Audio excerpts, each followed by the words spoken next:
Baik, Assalamualaikum warahmatullahi wabarakatuh.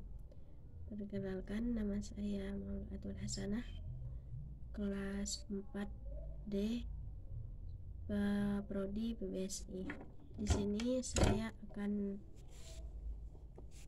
mengulas penjelasan saya mengenai matkul pembelajaran dan belajar dan pembelajaran bahasa Indonesia sebagai untuk memenuhi tugas saya untuk mencapai pencapaian nilai. Baik, langsung saja. Di sini saya akan menjelaskan tentang unsur-unsur dinamis dalam belajar.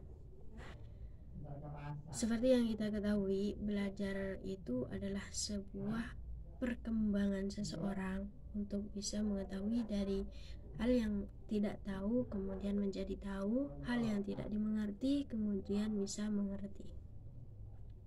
Faktor-faktor yang bisa mempengaruhi dalam belajar itu ada dua, baik itu dari faktor internal, ada juga dari faktor eksternal.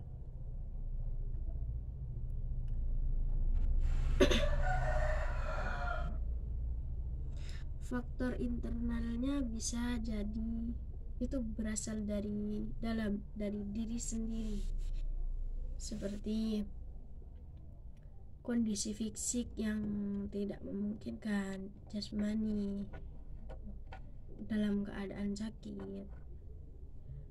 Sedangkan yang dari luar, faktor eksternalnya bisa mempengaruhi dari ekonomi dan sebagainya.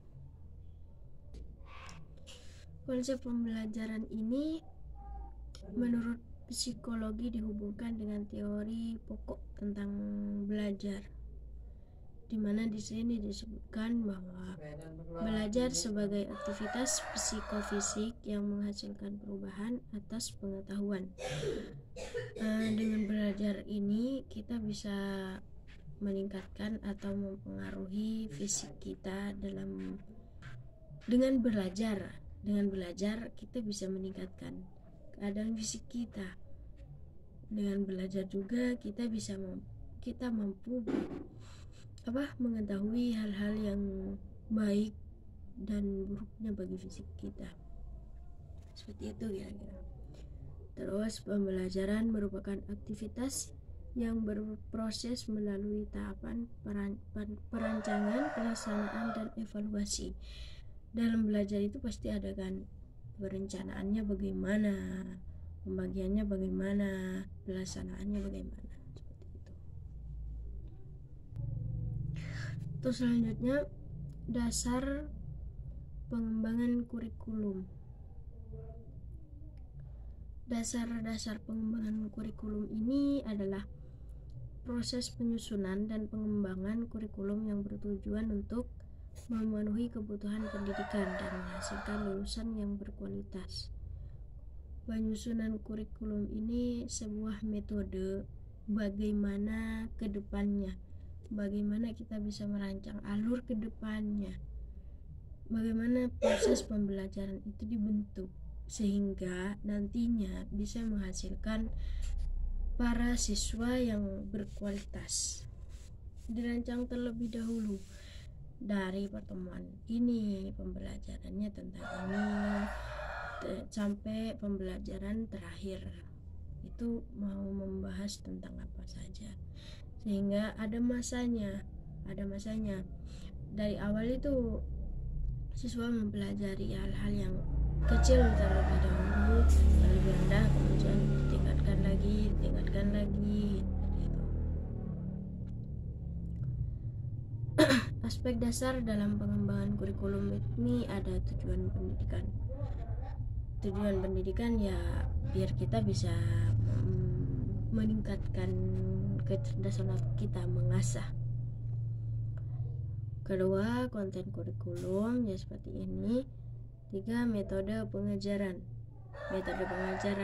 Dalam mengajar kita harus pintar-pintar membuat suasana terutama di kelas agar ketika siswa itu tidak mengantuk ya.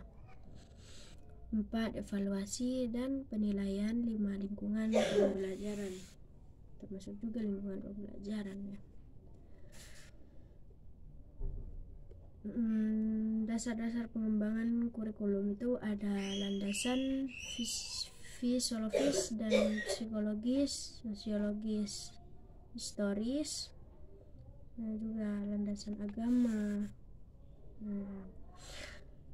Hambatan perkembangan kurikulum itu ada pada guru itu sendiri. Hambatannya bisa jadi dari guru itu sendiri, kepala sekolah, biaya sekolah dari siswa, serta birokrasi atau masyarakat.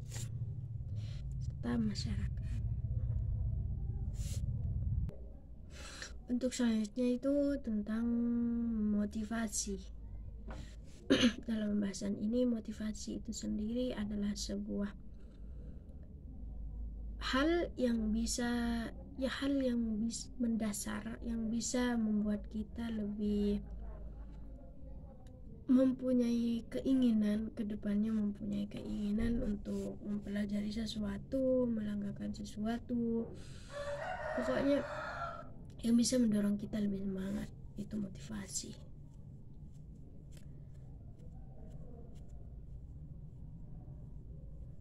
Konsep dalam belajar motivasi ini ada 6. Itu dari internal yang mengaktifkan, dari diri kita sendiri yang berkeinginan.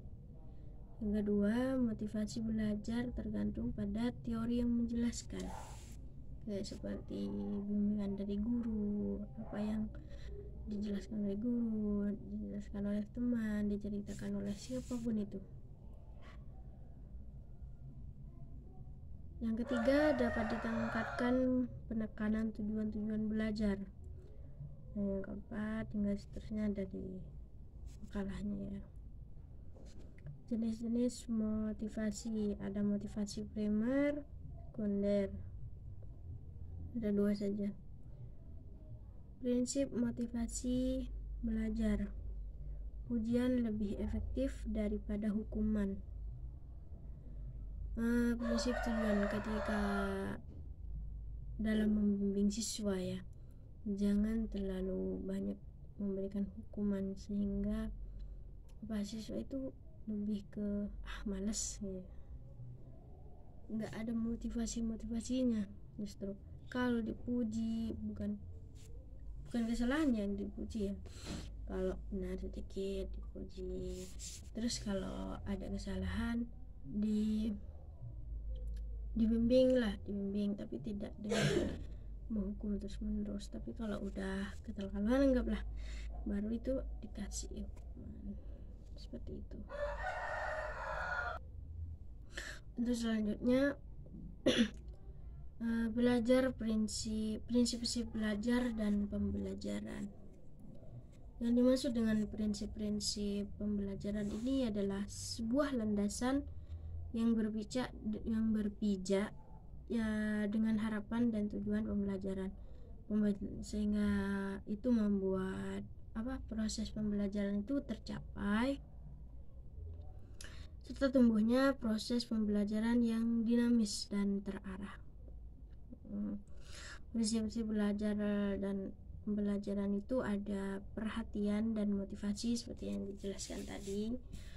Dikasih perhatian, kayak jangan dibuat merasa siswa tidak enak di kelas, dibimbing, dijelaskan bagaimana yang benar, apa yang tidak boleh dilakukan, karena itu salah.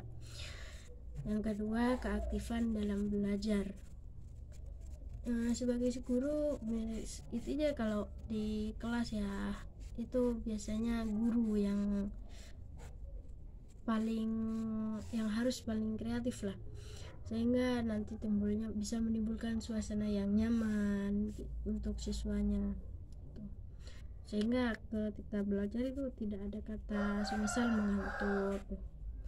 Terus keterlibatan langsung, belajar langsung lah. Pengulangan belajar, nantinya kalau semisal minggu ini udah selesai menjelaskan ini, baru kemudian minggu yang kedepannya lagi mengulangi belajar untuk mengingat. Terus yang kelima, sifat merangsang dan menantang dari materi yang dipelajari. Semisal dikasih soal. Terus yang keenam, pemberian balikan atas umpan balik dan penguatan pelajar. Nah, dengan kata lain, hal ini prinsip belajar bagi guru adalah pedoman bagaimana seorang guru itu bisa menyelenggarakan pembelajaran yang bermakna bagi siswa. Ada kesannya, guru itu mengajar harus ada kesannya bagi siswa. Dengan mengetahui prinsip-prinsip pembelajaran ini, guru pintar dapat memberikan pengalaman belajar yang terbaik dan bermakna bagi siswa-siswa yang belajar. Baik, hanya itu yang bisa saya sampaikan. Kurang dan lebihnya mohon maaf. Wassalamualaikum warahmatullahi wabarakatuh.